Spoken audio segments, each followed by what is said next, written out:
נפעיל את ההקלטה.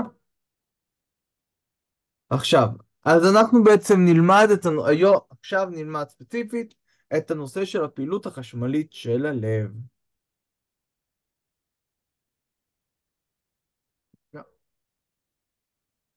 טוב, אז תאי השריר של הלב הם תאים ייחודיים. בעצם, בשונה מתאים אחרים של הגוף, התאים יכולים להעביר זרם חשמלי, וזו המטרה שלהם. עכשיו, למה המאפיין הזה ספציפית של יכולים להעביר זרם חשמלי, זה אחד הדברים שגורמים לבעיות הלבביות. אתם יכולים לשער למה? שמתי לך. בעצם כל תא יכול לעשות את זה. כל תא בלב יכול להעביר את הזרם החשמלי, ולכן במקרים בהם יש הפרעות קצב, התאים השונים בלב מעבירים את הזרמים, הם נותנים את הקצב. זה היכולת שחרור של זרם חשמלי עצמוני. וכשמשתמשים בדיפיברילטור, אחד מהדברים שרוצים לעשות בעצם, זה אנחנו רוצים לאפס אותם, להגיד להם, תקשיבו חבר'ה, אתם לא מוציאים כבר את הזרם. מי שמוציא זה רק הקוצבים, הם היחידים שמוציאים את הזרם, ואתם צריכים להתאפס. יש מעבר מסונכרן של הזרם החשמלי, ובעצם מה שמנצח על הכל, שזה מה שנתמקד בו היום יותר, זו מערכת ההולכה.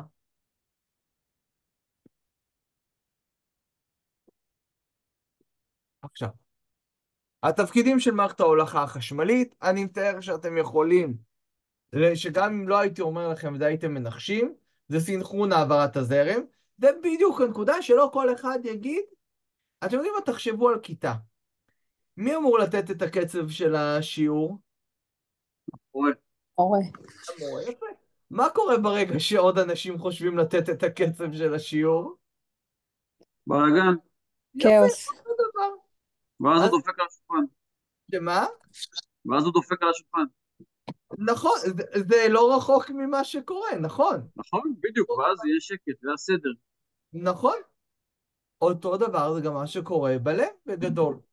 אז בעצם התפקיד זה סנכרון העברת הזרם, קביעת כיוון אידיאלי לזרימה, העברת הזרם דרך המחיצה, זה הטבעי פורקניה שכבר דיברנו עליהם, והתכונות זה מהירים יותר, בעצם המהיר שולט ואוטומטיות. טוב, זו בעצם המערכת החשמלית של הלב, יש את ה-SA נוד שנמצא פה, AV נוד שנמצא פה, סיבי היס וסיבי פורקניה. בעצם אלו היותר רלוונטיים שמדברים עליהם בדרך כלל. ככה זה נראה אמ, לא על הלב. זה בעצם הקצב שכל אחד מהם מעביר. אתם רואים, ה-SA נוד מעביר הכי מהר. אחר כך ה-Atrial Cells, שזה אלו. וה-AV נוד כבר מאט. כלומר, פה הקצב יהיה יותר מהיר מאשר פה. אוקיי, בעליות הקצב יהיה יותר מהיר מאשר בחדרים. עכשיו, אז זה גבוה יותר, מהיר יותר, חזק יותר, אז ה-SA נוד הוא גבוה יותר, חלק עליון בעלייה ימין, קצב 60 עד 100 פולסים בדקה, דרך מסלול משפל תעליות, ראינו את זה, וה-AV נוד בחלק התחתון של עלייה ימין, זה המתחת, ואיטי יותר. אם אני עובר על זה מהר, תגידו לי, פשוט אני חוזר על זה כבר כמה פעמים בצורה כזו או אחרת. הצרור על שם מיס, ראינו אותו קודם, העברת הזרם דרך המחיצה, אז זה אני מזכיר לכם, זה היס, זה פורקניה, כלומר לא היס, רואים, לא רואים על מה אתה מצביע. נכון, זה היס, זה תודה. פורקניה, נכון, כי אני עם שני מסכים. אוקיי, רציף שמאלי המעביר לימני זה היס, ופורקניה קצב של 20 עד 40, שפרו לחדרים, מהאפקס כלפי מעלה, למה? כי מלמטה זה עולה למעלה. אז זו מערכת ההולכה החשמלית, אתם רואים, חזרנו, SA נוד, AV נוד, היס, פורקניה, אתם רואים מפה עולה למעלה. תיאום חשמלי. עכשיו, מעבר הזרם מהסינוס עד ה-AV נוד יגרום לקיבוץ מכני של העליות. אוקיי, מלמעלה למטה, זה מה-SA נוד ל-AV נוד, וככה לסיום הדיאסטולה. המעבר מה-AV נוד כבר עד למטה, עד לסיבי פורקניה, הוא לא יתבטא בפעילות מכנית. מעבר זרם בסיבי פורקניה כבר, זה מה שמכווץ את החדרים. תזכרו, זה נמצא בצד, אז בצד כביכול זה מה שסוגר אותם. הרי עד הסיבי פורקניה, איפה הקיבוץ עצמו נעשה בעצם, אם היה שם קיבוץ? במחיצה. אוקיי, לכן זה לא מתבטא בפעילות מכנית. והסיבי פורקניה גורם לקיבוץ החדרים, סוחט אותה מלמטה כלפי מעלה, אל פתח האורטה, לכן זה גם נדחף למעלה. וייתכן קצב חשמלי ללא מכני, זה דברים יותר ברורים. טוב, משמעות הגלים. נתמקד בזה יותר, אבל מה שאתם רואים פה זה אחד התרשימים שאנחנו רואים. אתם רואים פה את ההתכווצות, אוקיי, זה ה-SA נוד ההתחלה. המעבר בעליות, פה מגיע כבר לאזור ה-AV נוד, זה הצד המכני, אוקיי? בנדל אוף היס, סליחה, זה הצד נו, במחיצה, הבנדל אוף היס, ופה זה כבר סיבי פורקניה. אוקיי? וזה השחרור. בסדר, אנחנו נראה את זה עוד בהמשך.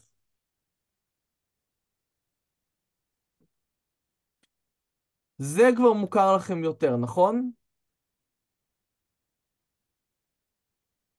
את זה אני מתאר שכולכם ראיתם בצורה כזו או אחרת. כן. לא. יפה. אז זה מה שנדבר. עכשיו. טוב, מי שירצה יקרא את זה אחר כך, אני קצת אדלג על זה, כיוון שזה משהו שיהיה פחות במבחן, אבל כן שתבינו את המשמעות. מה קורה בעצם בתהליך של העברת החשמל? יש שינוי ביונים, והשינוי ביונים בעצם גורם למתח, וזה מה שגורם לזרם החשמלי. זה מי שזוכר, דיברנו בהתחלה על מעבר איונים בתא, אתם זוכרים? זה חלק מהדיפוזיה, אוסמוזה, כל אלו, תעלות, זה המעבר בעצם של איונים, זה הנתרן, אשלגן, סידן, הם בעצם העברה שלהם, זה מה שגורם לשינוי לזרם החשמלי בלב. אז לסיכום, שלב פולריזציה אין מעבר זרם, שלב פעולה דפולריזציה זה תחילת התהליך על ידי אשלגן בקוצב, נתרן בכליות, קיבוץ סידן AV, נתרן חדרים, קיבוץ פעם נוספת, חזרה למנוחה, רפולריזציה, החזרה אקטיבית של איונים בשני המתאן. זה פשוט המעבר של האטומים בין התאים. זה תראו, בסופו של דבר, גם כשמדברים על הבחינה שתהיה לכם, זה טוב שאתם תדעו את הרקע, אבל אם אני רוצה לדבר על הבחינה, כיוון שאני יודע שבסופו של דבר כולנו לומדים, לכולנו רלוונטי גם שיודעים את החומר, אבל גם שנדע לעבור את המבחן, אז פחות שואלים על זה, יותר שואלים על יש לכם תרשים, בואו נקרא אותו.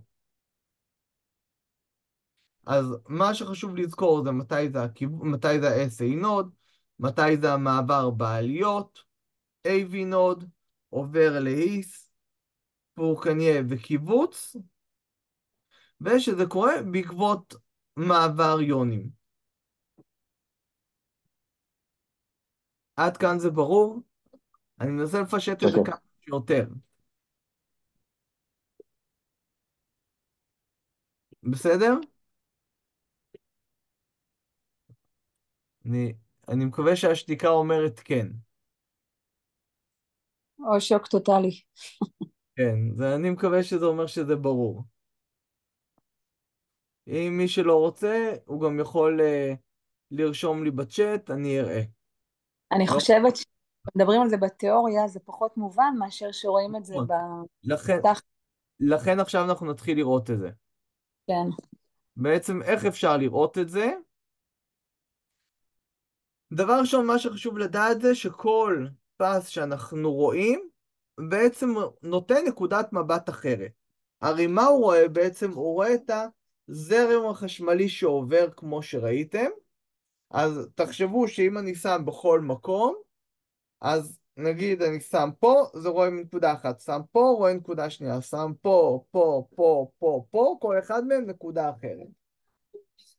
אני שם בידיים וברגליים, אני שם בידיים וברגליים, וגם כן, זה יראה מנקודה אחרת. לכן כל אחד מהם, אנחנו רואים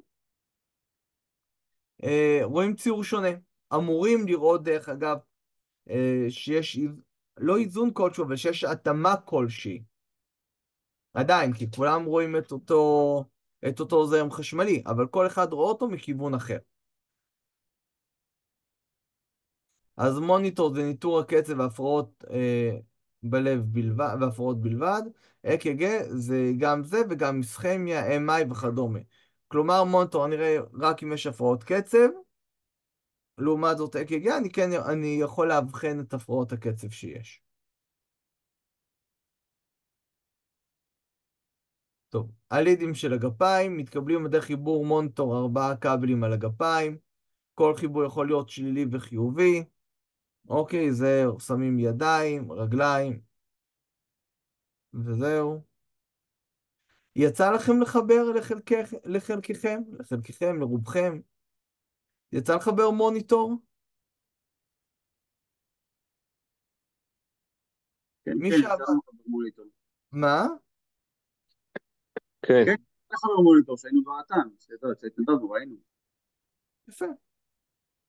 טוב, אז זה הזוויות שרואים בעצם. כן, אבל הרבה פעמים באתן שמים את המוניטור במקומות אחרים, ולאו דווקא בגפיים. נכון, כי אתה גם יכול, שמים בקלוויקולה ובעצמות האגן בהרבה מקרים. אתה גם יכול לשים פה ובחלק התחתון של הבטן. כן. הנקודה, יפה, וזה בדיוק הנקודה, כי הרי תשימי לב, מה קורה? הם עדיין רואים את זה פחות או יותר מאותו כיוון. נכון? עדיין שומרים על הכיוונים. כן.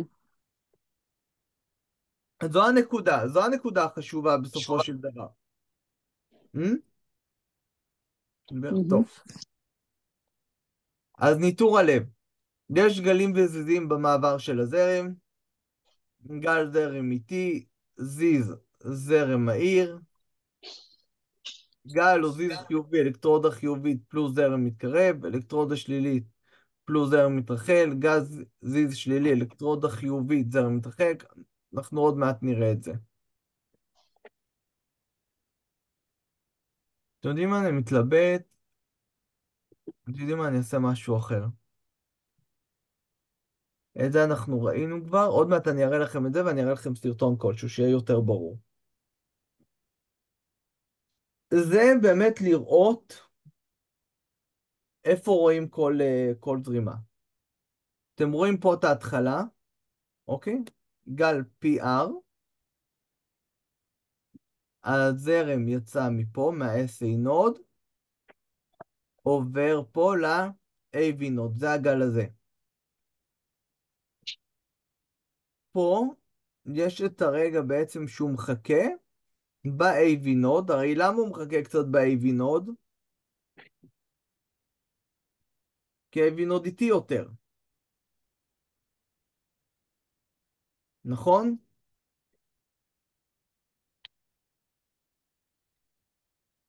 ה-AV נוד קצת יותר איטי מה-SA נוד. פה אנחנו רואים שהוא כבר עובר במחיצה ולסיבי פורקניה,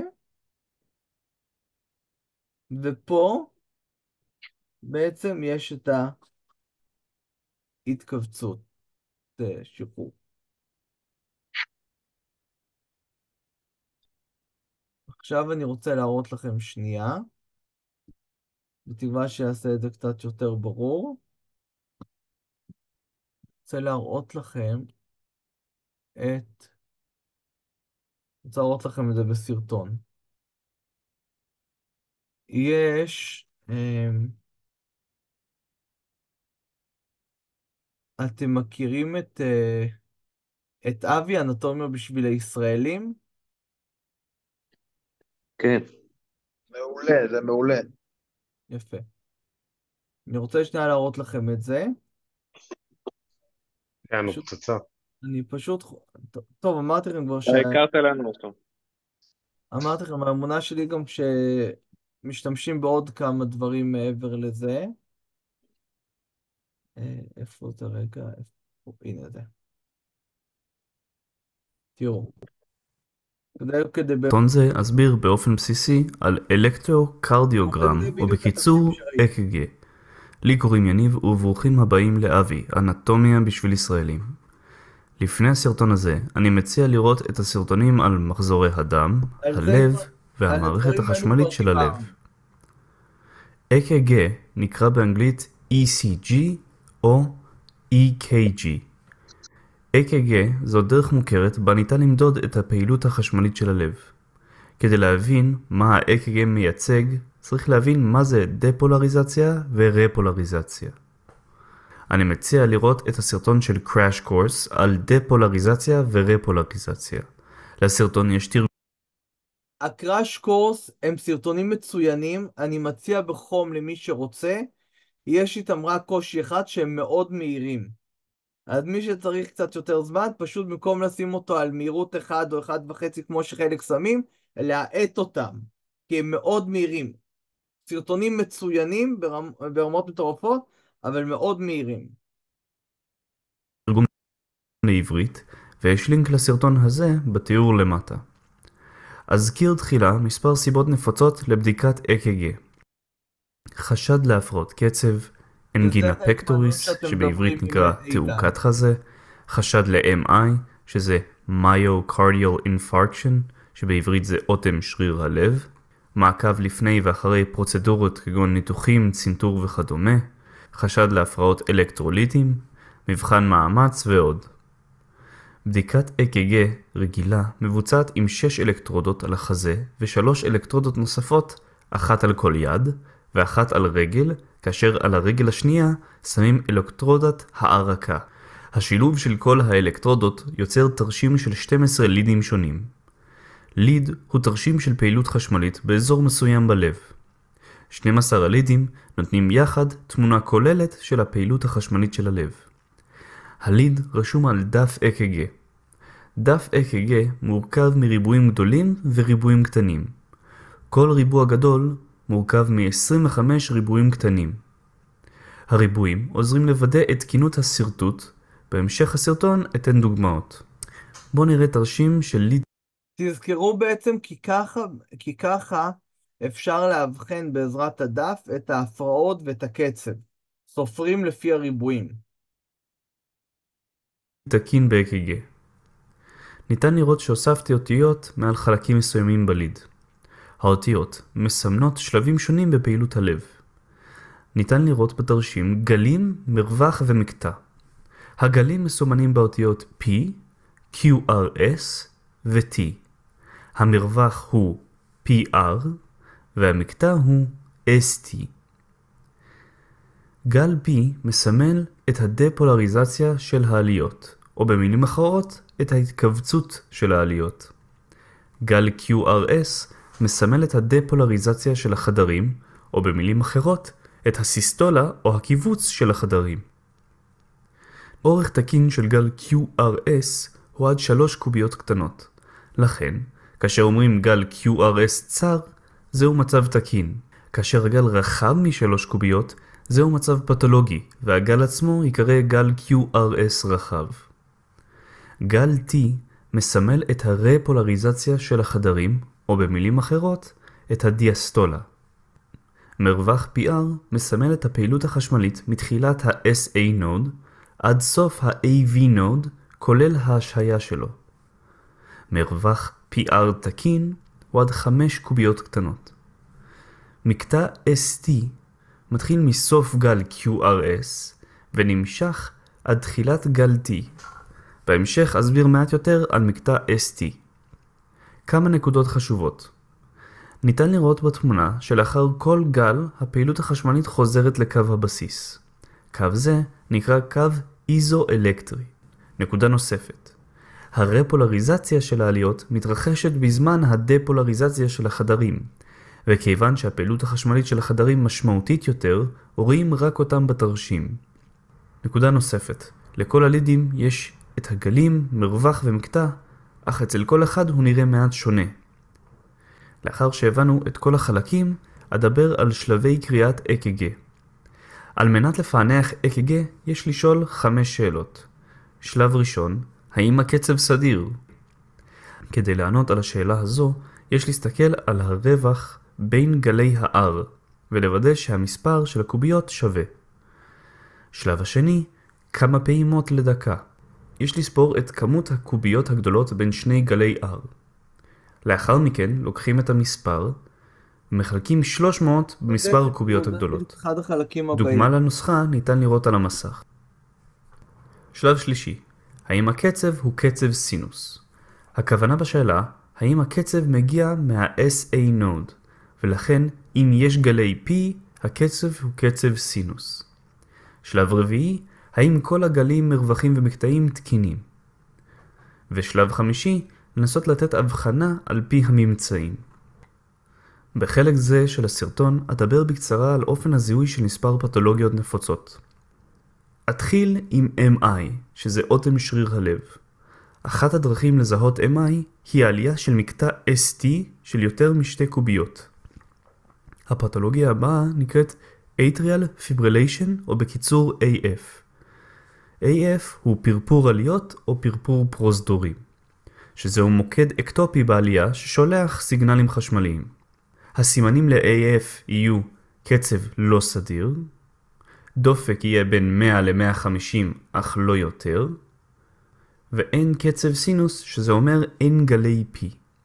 הפתולוגיה הבאה נקראת סופרה-ונטריקולר טכיקרדיה, או בקיצור SVT, שזה קצב לב מהיר אך סדיר ממקור על-חדרי. הסימנים יהיו קצב לב סדיר, לא יהיו גלי P, דופק מהיר שיכול להיות יותר מ-150 פעימות לדקה.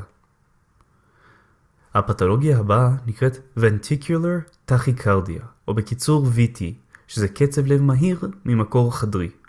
הכוונה מוקד אקטופי בחדרים. ב-VT יש מצבים בהם יהיה דופק ויש מצבים שלא יהיה דופק. יהיו גלי QRS רחבים וסדירים. אני מזכיר, גל QRS רחב הוא מעל 3 קוביות קטנות. הפתולוגיה הבאה שדבר עליה נקראת Ventricular Fibrillation, או בקיצור VF. VF זה פרפור חדרים. הכוונה למספר רב של מוקדים אקטופיים בחדרים. במצב זה לא יהיה דופק ויהיו המון גלים לא סדירים. זה היה הסבר קצר על ECG. אתם מוזמנים להירשם לערוץ, להגיב, להציע רעיונות לסרטונים. מקווה שעזרתי ושנתראה בסרטון הבא של אבי, אנטומיה בשביל ישראלים.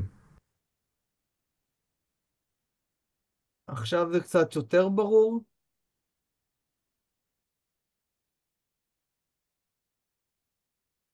עזר להבין קצת יותר? כן, בטח. כן? כי הנה, זה בדיוק מציאת קצב על פי סרטונים מעולים. יפה, כן, מציאת המסביר קצב- מצוין. נכון. מציאת קצב על פי הסטריפ זה בדיוק מה שהוא הראה כרגע. ובעצם מה שאנחנו נראה זה קצב תקין, הפרעות קצב, הפרעות מעליות בצומת מחיצה, הפרעות מהחדרים ו-EKG. אז שלבי קריאת הסטריפ מוניטור, אז ההדפס צריך להיות לפחות 3 שניות, לפחות 6 שניות. עכשיו, במשמרת הראשונה שלי באתן לפני, נראה לי 15 שנה, הייתי עם רופא שעבד באיכילוב, רופא מרדים, אולי הוא עדיין עובד באיכילוב, אבל הוא אמר שבמחלקה שלו קמו לתחייה.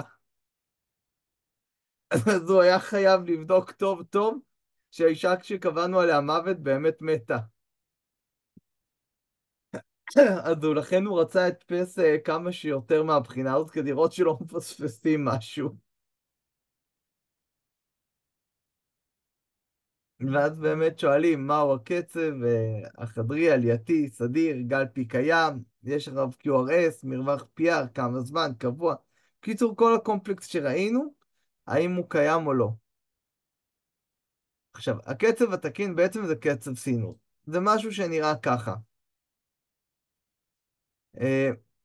הפעלת ההולכה על ידי הסינוס בעצם זה, ראינו, האלה SA נוד, קצב עלייתי 60 עד 100, קצב חדרי 60 עד 100, סדיר כן, גל פי תקין, אחרי כל פי יש QRS, פי QRS, אתם רואים? אוקיי? יש רגיעה, המרווחים קבועים, בקיצור, רואים את זה יחסית מהר. עכשיו, הפרעות קצב. מה יכול לגרום להפרעות קצב? איסכמיה, מחלות אנדוקריניות, תרופות שיכולות להפריע גם כן לקצב, הפעלה סימפתטית או פרסימפתטית, אלקטרוליטיות.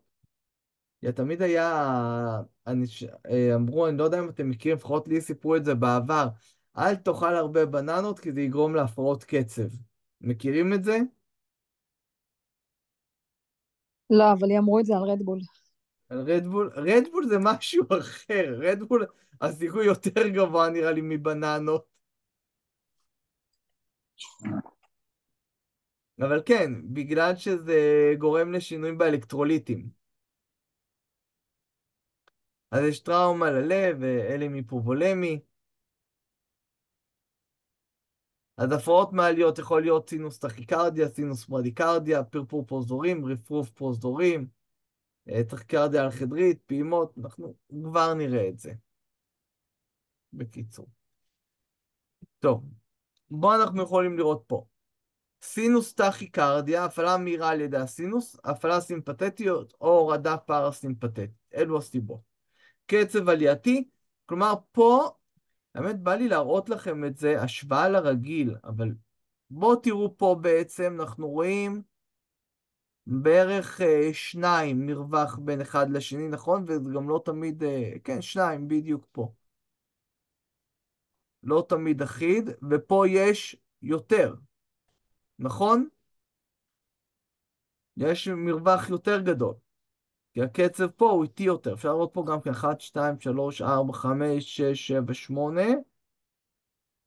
לעומת זאת פה יש לנו 1, 2, 3, 4, 5, 6, 7, 8, 9, 10, 11, 12. אתם רואים? זה מהיר יותר מהרגיל. עדיין זה סדיר, עדיין גל פי תקין, עדיין יש מרווחים, יש לכל תקין, אבל הקצב מהיר יותר. סינוס ברדיקרדיה, אותו עיקרון, הכל תקין, אבל איטי יותר. נכון? זה בערך חצי, זה חצי ממה שראינו בתקין. את זה יחסית רואים בקלות את הדברים האלו, נכון? פרפור פרוזדורים. אוקיי, הפעלות ממוקדים רבים בעלייה, הפעלה מקרית של AV וקצב חדרי תלוי בפעילות AV. קצב עלייתי 150 עד 250, קצב חדרי תקין מהיר, סדיר לא, גל PN. עכשיו, מה אנחנו רואים פה בעצם? כבר לא נעבור על כל הטבלה. מה רואים פה? רואים רק את הקפיצה הזאת, נכון? כל השאר, מה קורה אם זה לא קיים? הנה, תראו פה גם כן. יש את הקפיצה, אבל יש את ה-P, יש את כל הקומפלקס, יש גם אחריו. פה יש רק את זה. נכון? זה atrial fibrillation.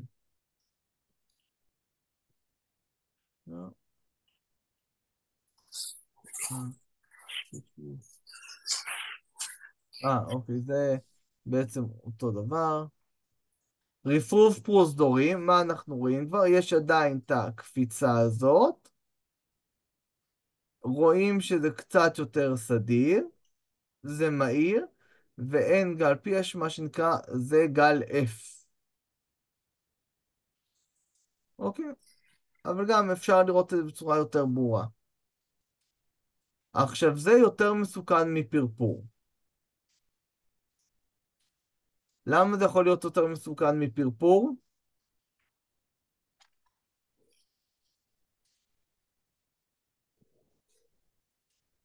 יכול להיות שבפרפור עדיין הדם עובר, פה כבר לא. ברפרוף הוא בקושי דוחף דם, הוא לא מספיק.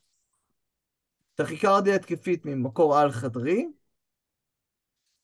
אז לא יודעים את הקצב העלייתי, קצב חדרי 160 עד 240, זה מהיר מאוד, רואים שזה סדיר, לא רואים פה גל P, אוקיי? לא רואים פה את הקומפלקס עצמו, אוקיי? אתם רואים, נכון? זה לא נראה לנו כבר כמו הקומפלקס הרגיל. בדרך כלל יש ירידה, עלייה, ירידה, זה לא נראה. גם הגל P פה כביכול, אם זה גל P זה נמשך למעלה, אין את החזרה. רגע, אז מה זה?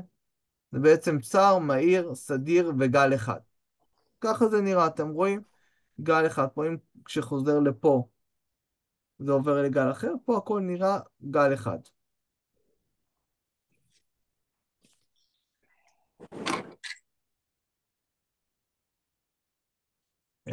פעימות קצב מילוט, הסינוס לא מתפקד טוב, ואין זמן לשאול מי מתנדב, אז עזרה מעליות או הצומת, בעצם ה-SA נוד לא מתפקד כמו שצריך, ואין תאים אחרים שמתפקדים.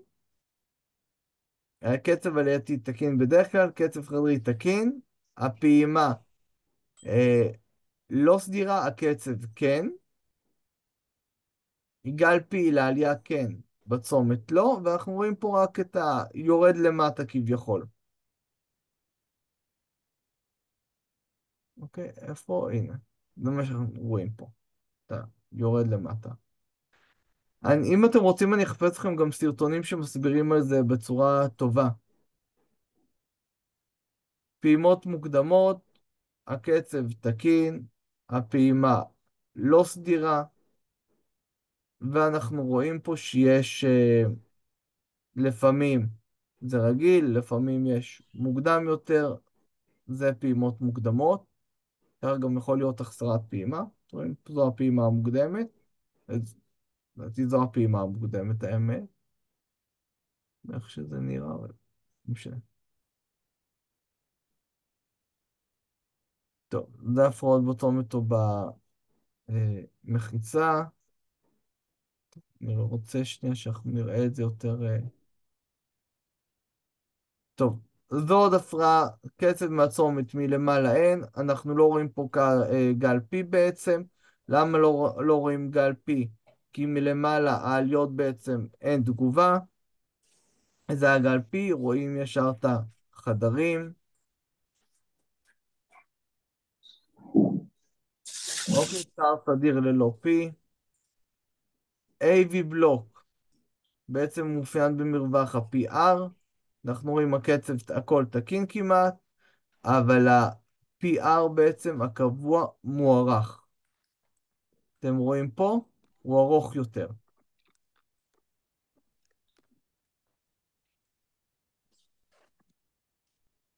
אוקיי? מרמה שנייה בעצם. אנחנו רואים גם שמרווח ה-PR גדל, עד שהקומפלקס אחד נופל. אתם רואים? הנה, זה נופל בעצם. אני עובר אתכם על זה מהר, כי אנחנו עוד נחזור על זה בהמשך. טוב, מרווח PR קבוע, פה הוא קבוע, אבל לעתים נופל הקומפלקס, התבנית סדירה, אתם רואים פה, פה זה הנפילה.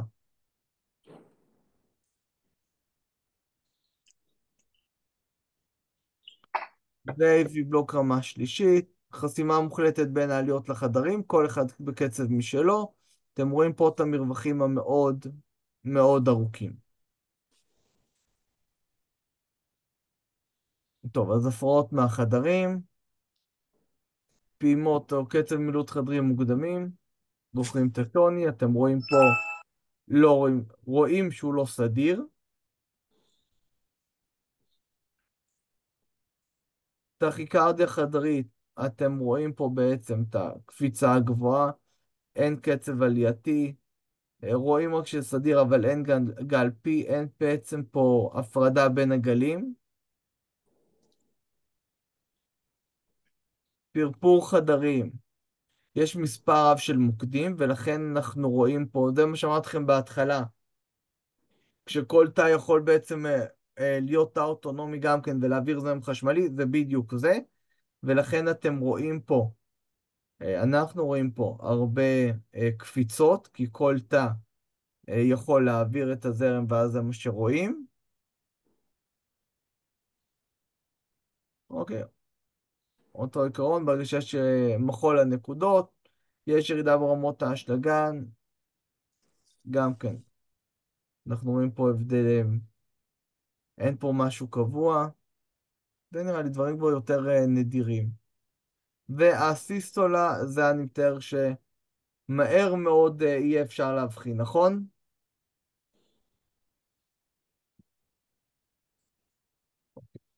בואו נראה שנייה עכשיו עוד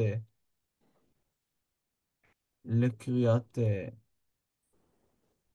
אק"ג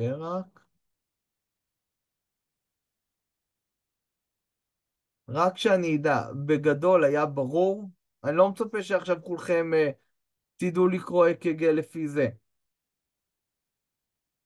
על זה עוד נעבור בהמשך, אבל בגדול היה ברור, לפחות המעבר של הזרם החשמלי בלב, שזו המטרה העיקרית.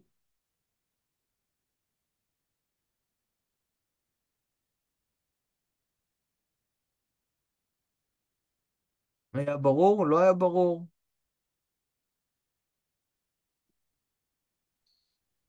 לי היה ברור. הנה, ואני רוצה להראות לכם עוד משהו אחד, ואז אנחנו בעצם, אני אסוף את הסרטונים האלו, אשתדל לאסוף ולהראות לכם.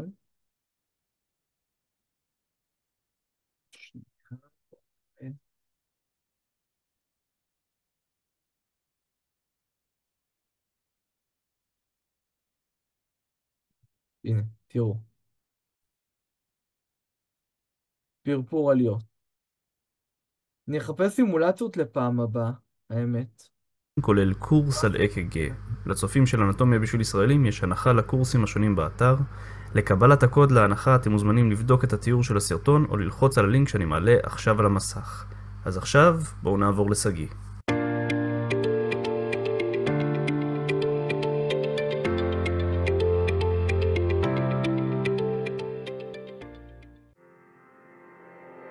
הפרעת הקצב הבאה שנדבר עליה נקראת Atrial Fibrillation, בעברית פרפור עליות.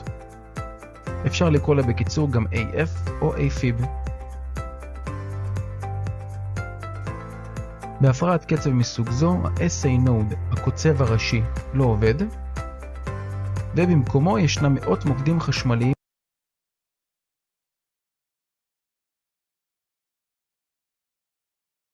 בעליות שיוצרים לא שומעים אותך.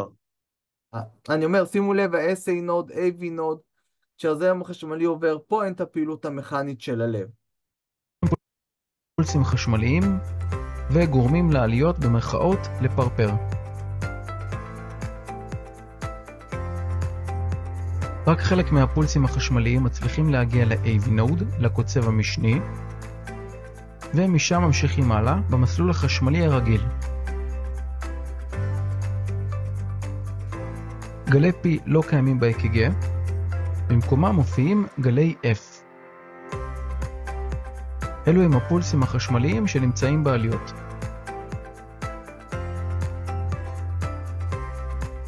המאפיין העיקרי של התופעה, קצב לא סדיר בצורה לא סדירה.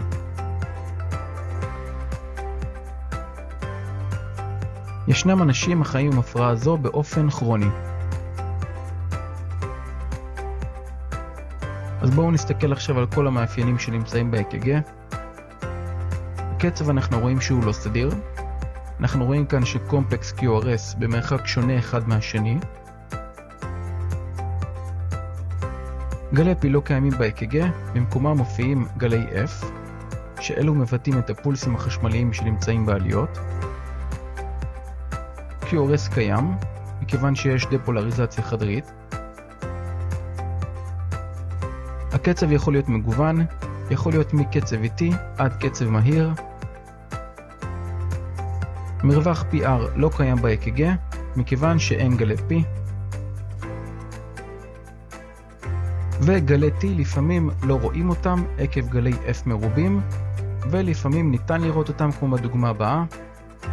בכל מקרה יש רפולריזציה שמבוטאת בגלי T, אבל לא תמיד אפשר לראות גלי T ב-EKG, מכיוון שיש המון גלי F.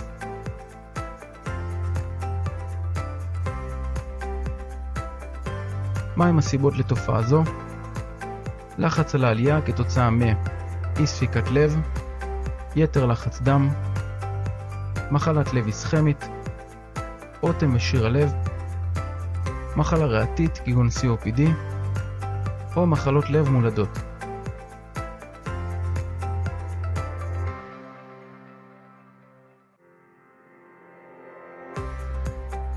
מהו הטיפול בפרפור עליות? מטופלים שחיים עם פרפור עליות נוטלים תרופות בשני מישורים. המישור הראשון הם תרופות אנטיקואגולנטיות, כגון קומדין, כגון ספירין. החשש מפרפור עליות כרוני הוא היווצרות קריש דם בעלייה השמאלית של הלב, שישתחרר ויגרום לתופעות מסוכנות כגון שבץ מוחי איסכמי, תסחיף ריאתי. המישור השני הם תרופות אנטי-אריתמיות, להאטת הדופק או להחזרתו לדופק סדיר, כגון חסמי בטא, ורפמיל, פרוקור, דיגוקסין.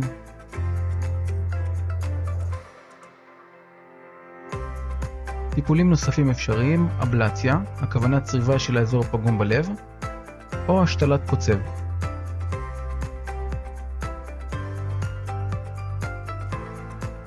מטופלים שפיתחו פרפור עליות חדש, והם לא יציבים כתוצאה מכך, הטיפול הוא שוק חשמלי מסונכרן, קרדיו-ורז'ן. עוצמת החשמל לטיפול בפרפור עליות הוא בין 120 ל-200 ג'אול.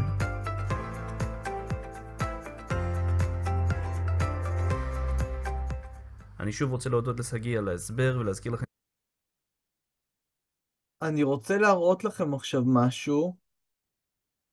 אני אשלח לכם את הקישור. אתם רואים את האתר הזה, נכון?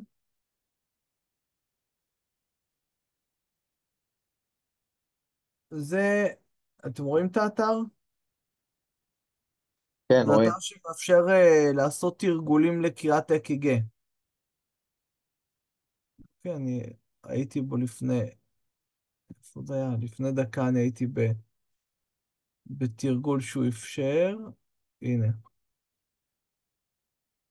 EKG Reading Practice Drill. הוא נותן לי פה משהו. חלק אני מסמן, הוא שואל אותי האם זה רגיל, רגולר, וככה אני יכול לעבור כל חלק שהיה בטבלה, ולנתח כל אחד ואחד.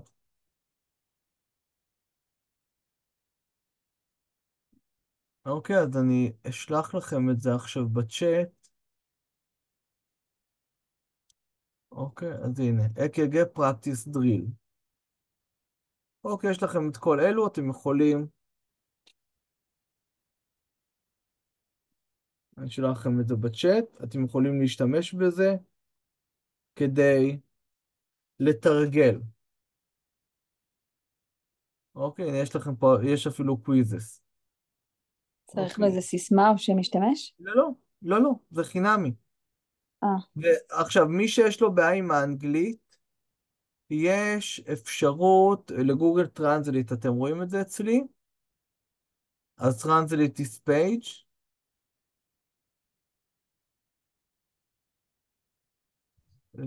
יכול לשלוח את זה גם בוואטסאפ? כן, שנייה. ואני אומר לו טרנסליט to Hebrew.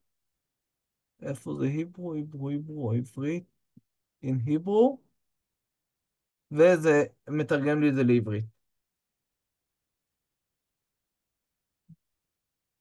בסדר?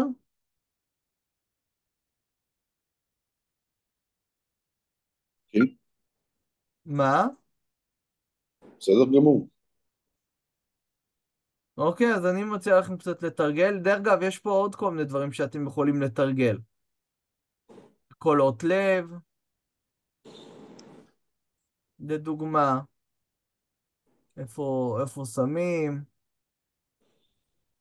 כדי לשמוע, יש פה כל מיני דברים, זה אתר מאוד נחמד. אני אשלח לכם את התרגול ל-EKG עכשיו בקבוצת וואטסאפ. אוקיי. תרגול קריאת EKG. זהו, שלחתי לכם. אוקיי? יש שאלות כלשהן?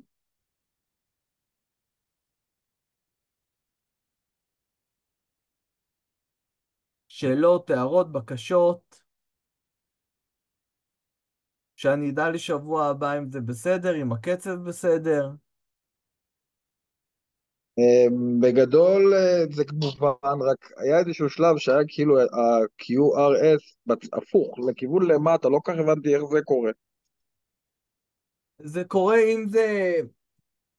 דבר ראשון, זה מאוד תלוי בכיוון שמסתכל, אוקיי?